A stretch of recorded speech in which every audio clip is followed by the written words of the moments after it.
여러분 안녕하십니까? 김왕식입니다. 학교 폭력, 요즘은 학폭이라고 부르는데 상당히 심각한 것 같습니다. 올해도 학폭이 일어나게 된 원인이 무엇인지 이야기하고 나름대로 대책을 마련하라라고 하는 것이 2020학년도 수시 개별 문제에 출제됐습니다. 거의 매년 나온다고 해도 과언이 아닐 것입니다. 여러분 어떻게 생각하십니까? 학교 폭력의 원인은 어디에 있을까요? 여러 가지가 있겠죠. 가정에서의 폭력을 당한 학생이 그것을 화풀이로 친구들에게 하는 경우도 있을 것이고요. 또 가정에서 폭력을 당한 학생이 화풀이를 하기보다는 상처받은 모습으로 학교에서 주눅들어 있을 때 그것을 또 괴롭히는 가해자가 나타나는 경우도 있다고 합니다. 여러분, 내가 당했기 때문에 그것을 나보다 약한 다른 학생에게 폭력을 행하는 경우도 있지만 집에서 너무나 당해왔기 때문에 그 주눅든 학생을 학교에서 또 괴롭히는 경우 여러 가지가 있을 것입니다. 그러면 지금 두 가지 원인 정도를 이야기했죠. 아니면 집안에서는 매우 평화롭고 행복한데 학교에만 오면 학생을 괴롭히는 유형도 있다고 합니다. 왜 그럴까요? 너무나 평온하게 자라왔기 때문에 어떻게 보면 자기가 주체적인 힘을 가지고 남을 괴롭혀 보고 싶은 심리가 작용했다고 합니다. 이것처럼 우리가 생각하지 못하는 수많은 원인들이 나타나게 될 것입니다. 그런데 제가 현직에 근무할 때 학생들을 살펴보면 저는 이 세 가지 원인보다도 어떻게 보면 피해자가 원인을 제공하지 않았나 하는 생각을 합니다. 여러분 깜짝 놀라셨죠?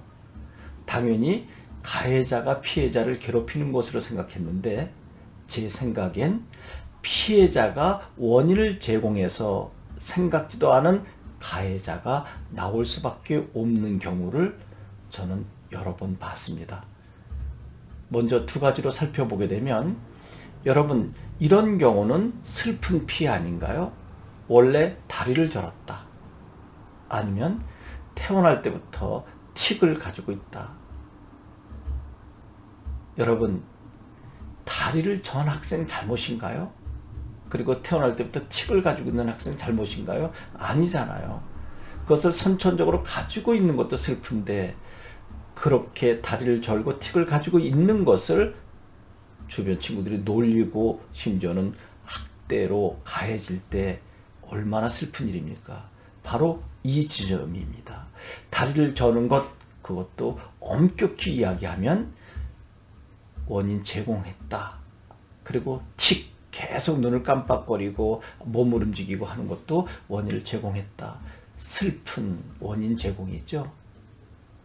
초등학교 같은 경우는 철이 없기 때문에 다리를 저는 아이들에게 절름발이다 또는 다리 병신이다라고 입에 담을 수 없는 이야기들을 하고 그리고 몸을 계속 주기적으로 움직이는 게 바로 틱이잖아요. 눈을 깜빡인다든지 실룩거린다든지 할 때 그런 것을 똑같이 흉내내는 것.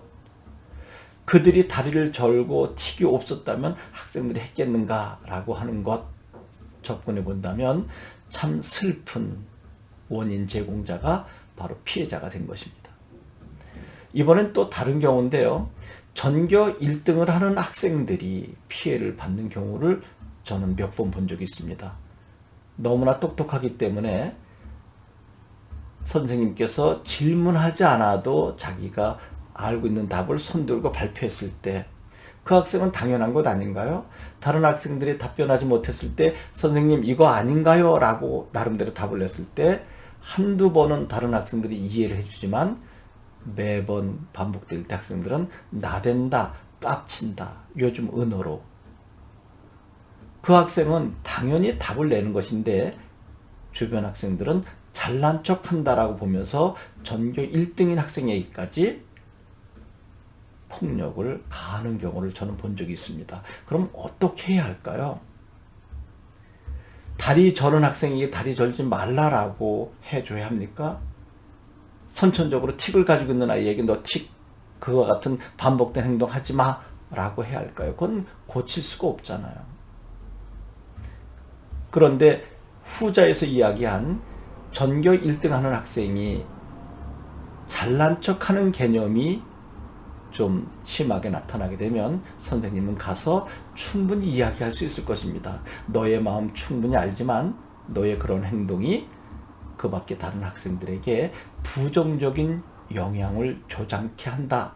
그러니까 삼가자라고 간곡하게 이야기해서 그 전교 1등 학생이 행동을 조심스럽게 한다면 어느 정도 고칠 수 있을 것입니다. 그럼 전자 같은 경우 선천적인 장애를 입고 있는 아이는 어떻게 할 것인가? 이때 방법은 그 학생들을 찾아가서 너의 이러한 모습을 보고 일부 생각이 짧은 학생들이 놀릴 수 있는데 그것은 너가 미워서 그러는 것이 아니라 학생들이 생각이 짧아서 철이 없어서 그러는 것이니까 너가 이해하라라고 진심으로 이야기해 줘야 됩니다. 넌 아무 잘못이 없다. 그리고 대부분의 학생들은 너희를 도우려고 하지만 일부 철이 없는 학생들의 행동이니까 그러려니 하고 너가 이해하라라고 진심으로 이야기해 줘야 하고요. 또 가해 학생을 찾아가서 역지사지하는 마음을 갖도록 해줘야 할 것입니다. 왜냐하면 초등학생 정도는 철이 없는 행동이 많기 때문에 그 철 없는 아이들에게 진심으로 담임선생님께서 저 아이에게 그러한 발언을 하거나 심지어는 장난기 어린 이야기, 행동들이 저 아이에게는 큰 상처를 준다. 만약에 너가 저렇게 장애를 입고 태어났는데 다른 아이가 그런다면 넌 어떻겠니라고 이것도 진심으로 그 학생이 스스로 깨우쳐서 그런 행동을 하지 않게 담임 선생님이 돕는다면 얼마든지 해결할 수 있으리라고 생각합니다. 이것은 제가 이론으로 드리는 말씀이 아니라 실제로 현직에서 학생들과 함께 공부할 때 이와 같은 현상을 제가 보았고 그리고 피해를 당하는 학생 또 가해한 학생에게 진심으로 대화했을 때 받아들여서 해결했었던 사례입니다. 여러분, 제가 늘 말씀드리지만 피해자에게도 가해자에게도의 잘못이 아니라 자기도 모르는 사이에 원인 제공자가 되고 있는 것을 인지시켜주고 그것을 진심으로 차근차근 대화해서 스스로 인지하도록 도와준다면 이 문제는 해결할 수 있으리라고 생각합니다. 모든 사건의 중심에는 담임 선생님이 중심에 있다라고 하는 것 저는 변함이 없습니다.